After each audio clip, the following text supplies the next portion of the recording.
నా పేరు Harshavardhan, NRI wing కోఆర్డినేటర్ని. మీరు చూసుకున్నట్లయితే సోషల్ మీడియాలో లోకేష్ కానీ చంద్రబాబు నాయుడు కానీ వాళ్ళ టీం కానీ వైఎస్ఆర్ కాంగ్రెస్ పార్టీకి సంబంధించిన సానుభూతి పరుల పేజీలు ఒక ఇంటెన్షన్తో బ్లాక్ చేయడం జరుగుతోంది. మరీ ఫన్నీ థింగ్ ఏంటంటే మా సాక్షి కంటెంట్ని కూడా కాపీరైట్ కింద వాళ్ళు క్లెయిమ్ చేసుకోవడం అనేది మరీ హాస్యాస్పదమైన విషయం. మీరు చూసుకున్నట్టయితే పొలిటికల్ పంచ్ అనే పేజ్ కానీ, పొలిటికల్ సటైర్స్ అనే పేజ్ కానీ, పాలిటిక్స్ అనే పేజ్ కానీ కంటెంట్ అనేది క్లెయిమ్ చేసుకుంటూ వాళ్ళు ఇది కూడా మాదే అని చెప్తున్న దిగజారుడు రాజకీయాలు చేయడానికి చంద్రబాబు నాయుడుకి లోకేష్ బాబుకే చెందిందని ఇంకోసారి చెప్తున్నాం.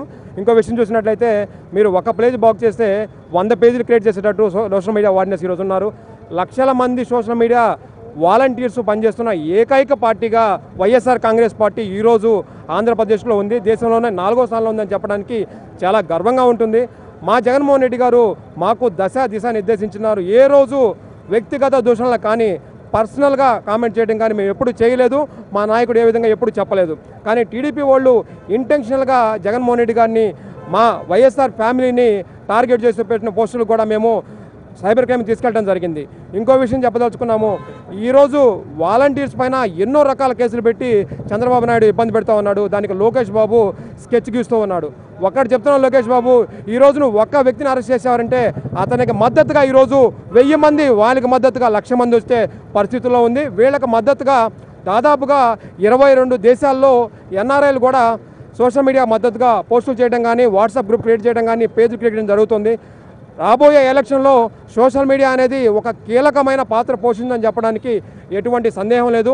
దానిలో భాగస్వాములుగా ఉండి ఈరోజు వచ్చిన కొంతమందికి పేరున ధన్యవాదాలు తెలుపుతూ మన పోరాటం అనేది జగన్మోహన్ రెడ్డి గారు అధికార పీఠం మీద కూర్చుందాకా జరగాలి.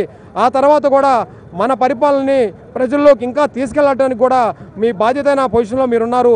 తీసుకెళ్లాల్సిన అవసరం కూడా ఉంది. ఎట్టి పరిస్థితుల్లో ఎల్లో మీడియాకి మామూలు మీడియాకి ఈరోజు మనం భయపడొద్దు.